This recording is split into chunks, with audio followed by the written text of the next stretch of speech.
네, 시작하겠습니다. 165페이지 조직 파트입니다. 자, 조직 파트는 제가 첫 시간에도 이야기를 했지만 외워야 될 양이 굉장히 많아요. 그런데 내용이 어렵지 않고 쉽고 간단한 것들이어서 조금 정리를 하실 필요가 있겠습니다. 자, 먼저 167페이지. 자, 조직의 개념과 기능을 보시면 되겠습니다.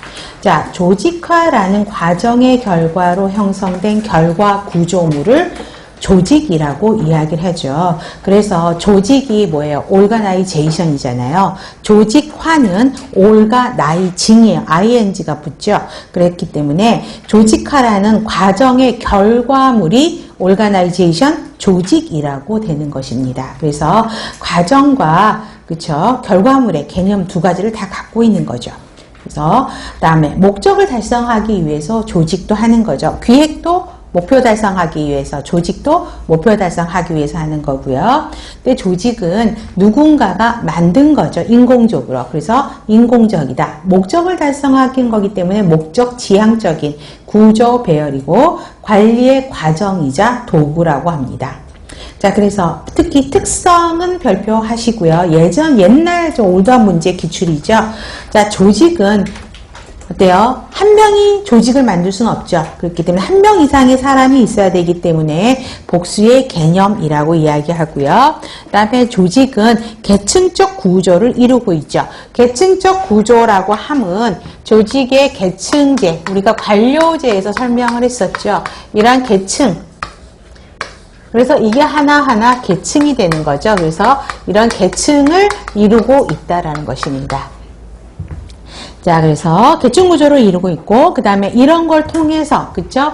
지시, 명령하게 되고, 아랫사람은 윗사람들한테 복종하는 그러한 구조물로 이루어져 있죠. 그 다음에 환경과 조직은 어때요? 개방 체계로 연결이 되죠. 그래서 상호작용하는 것이기 때문에 동태적인 성격을 갖고 있고, 조직이 그렇기 때문에 조직의 모습은 환경의 영향을 많이 받게 되죠. 목적, 사명이 있어요. 이거 어디서 만드는 거죠? 기획에서 만드는 거죠. 만들어서 그걸 달성하기 위한 법칙이나 규율을 갖고 있고요. 수명이 있어요. 그래서 조직의 목적을 달성하기 위해서 어떤 수명을 갖고 일을 하는데 목적이 달성이 되면 조직은 해체가 될 수밖에 없죠. 보시면 되겠고, 그 다음에 나머지는 흐름으로 보셔도 됩니다. 다음에 조직화, organizing에 대한 거죠. 개념을 보시면 자, 조직의 어떤 틀을 만들어가는 역동적인 과정을 organizing이라고 이야기하죠.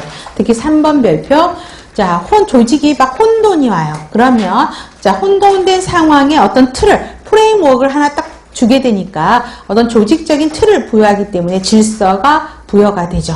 그래서 구성원의 행위를 어떻게 구성원들이 행동할 것인가를 예측할 수 있도록 만드는 과정이 organizing이라고 이야기합니다. 자, 그래서 조직을 형성하는 과정으로 조직화의, 그죠? organizing의 결과로 organization, 조직이 만들어진다. 흐름으로 보시면 되겠고요.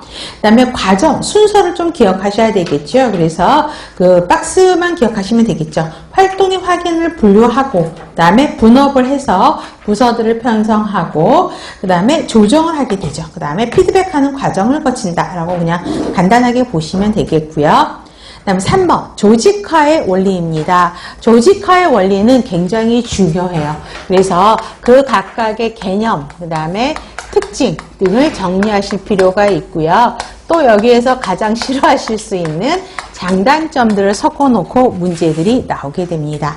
그래서 조직화의 원리가 계층제 원리, 명령 통일의 원리, 통솔 범위의 원리, 분업 전문화의 원리, 조정의 원리 5가지는 항상 나오는 문제고요. 이게 돌아가면서 문제가 나오죠.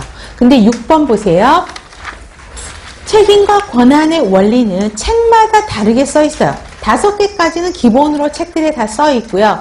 그 다음에 책임과 권한의 원리는 어떤 책에는 있고 어떤 책에는 없어요. 그래서 중요하진 않지만 혹시 닭가쟁이라도 이거 들어가면 맞는 문장으로 보셔도 된다고요. 중요하게 5개는 그냥 다 외운다라고 보시면 됩니다. 자, 먼저 계층제의 원리입니다.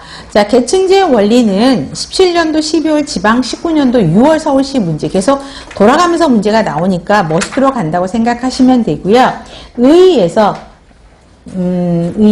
기억번, 니읍번 별표하세요. 머스트입니다. 그래서 가장 쉽게는 자, 기억번, 니읍번의 문장을 주면서 조직화의 원리에 어떤 원칙이 속하냐, 이게 시험 문제거든요. 자, 계층을 이루라고요.